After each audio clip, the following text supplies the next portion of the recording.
नमस्कार दोस्तों, स्वागत करता हूं आप सभी का एक नई वीडियो में।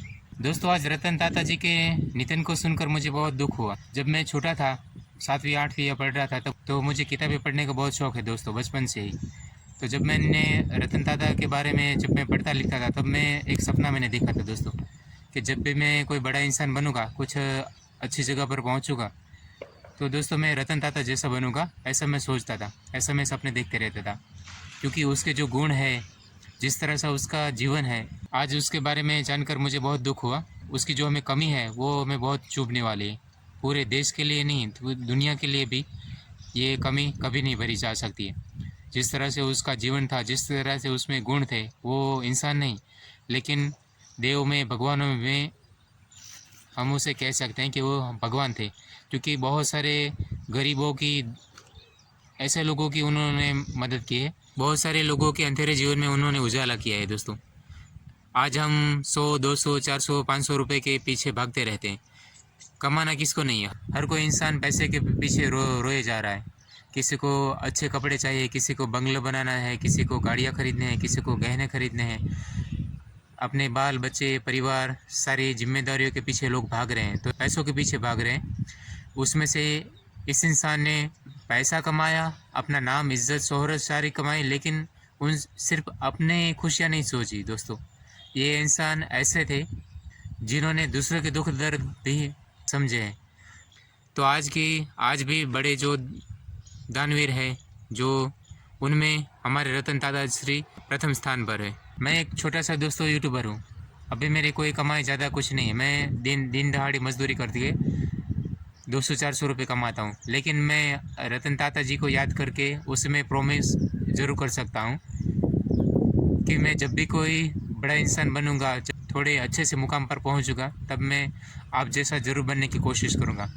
मेरी कमाई का ज़्यादातर हिस्सा जो ज़रूरतमंद है उन लोगों में ज़रूर बांटूंगा दोस्तों। ये मैं मीडिया की भाषा में नहीं बोल रहा हूँ दोस्तों। आज जो अपना टीआरपी बढ़ाने के लिए जो आज मीडिया वाले कुछ दिन रतन टाटा जी करेंगे ताकि उसका चैनल का व्यूज़ आता रहे, इस तरह से मैं नहीं करूँगा दोस्तों। मैं सच में दिल से कह रहा हूँ। इस तरह से बड़े बड़े बिजनेसमैन अपने बेटियों की शादी करवा के जो दिखावा कर रहे हैं, जो करोड़ों रुपए का पानी कर रहे हैं, जो लोगों से लूटी हुई धन दौलत से बड़े बड़े बिजनेसमैन हैं, तो आज हम इन चीज़ों में किस तरह से रतन टाटा जी को याद करें? क्योंकि उन्होंने नाम कमाया, पैसा कमाया, लेकिन उन्होंने कभी अपना शो ऑफ नहीं किया, अपनी चीज़ों का, अपनी धन दौलत का कभी दिखावा नहीं किया। इतने सीधे साधे सिंपल थे वो। अपने गुणों से हमेशा उसको लोग याद करेंगे। वो नहीं रहे, लेकिन शरीर से तो नहीं रहे, लेकिन हम लोगों के दिलों में ज़रूर रहेंगे। कितने लोगों के अंधेरे जीवन में उन्होंने उजाला किया है। वो चाहते तो आज के बड़े बिजनेसमैनों की तरह दिखावा कर सकते थे, या तो अपने बेटी बेटों की शादियों की पार्टी में दिखावा करके, जो जिस तरह से आज लोग बड़े बड़े हीरो को, हीरोइनों को जो नचवाने के लिए बुलाते हैं, वो चाहते तो ऐसा कोई दिखावा कर सकते थे, लेकिन उन्होंने अपना बेफिजूल पैसे खर्च नहीं किए। वो उन्होंने कमाना भी जाना और उन्होंने अपनी कमाई को एक अच्छी जगह पे लगाया भी। तो हम उनसे, रतन टाटा जी से ये ज़रूर इतना सीख सकते हैं कि अपनी कमाई को किस तरह से ये अच्छी चीज़ों में खर्च किया जा सके। ये हम ज़रूर कर सकते हैं।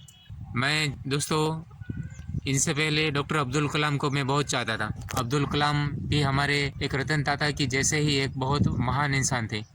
तो उसको खो देने के बाद आज मैंने फिर से एक और मेरे प्रिय आदरणीय व्यक्ति को मैंने खो दिया है, जिसे मैं भगवान कह सकता हूँ। क्योंकि इंसान कहना, मैं हो सकता है मैं उसके लिए कोई दोष कर रहा हूँ, ऐसा मुझे गिल्टी फील होगा।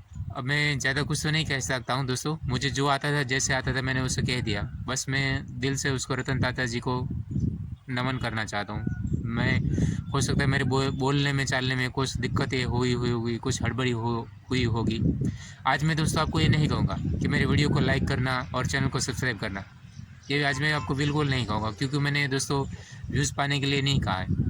लेकिन मैं चाहता हूँ कि रतन टाटा जी अगर गए तो मैं उसको क्या दे सकता हूँ? मेरे पास ऐसे देने के लिए उसको कुछ नहीं है। तो मैं उसको श्रद्धांजलि के रूप में अपने 2 शब्द जो मुझे आते हैं, टूटे फूटे, वो 2 शब्द उसको देना चाहता हूँ। कि मैं आपसे प्रॉमिस करता हूँ कि गुजरात के एक कोने में मैं एक ऐसा इंसान, छोटा सा इंसान हूँ, कि आपके जाने के बाद में अगर मैं कहीं कभी कुछ बन जाता हूँ, तो मैं आप ही की तरह आपके कदमों तले में चलने की ज़रूर कोशिश करूँगा।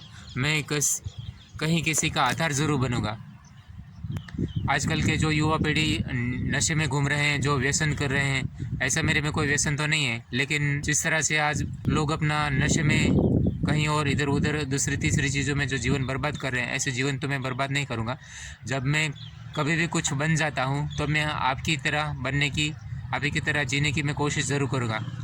इसलिए नहीं क्या लोग मुझे भगवान माने, मेरे पैर छुए, मुझे हीरो माने, इसलिए नहीं मैं, लेकिन आप ही की तरह एक अच्छा इंसान बनने की ज़रूर कोशिश करूँगा। वैसे भी मैं चाहूँ तो फटीचर हालत में या तो बहुत बुरा जीवन जी सकता हूँ, लेकिन वो मुझे जीवन नहीं पसंद है। आप मेरे आइडल हैं, आप मेरे आदर्श हैं, डॉक्टर अब्दुल कलाम आप।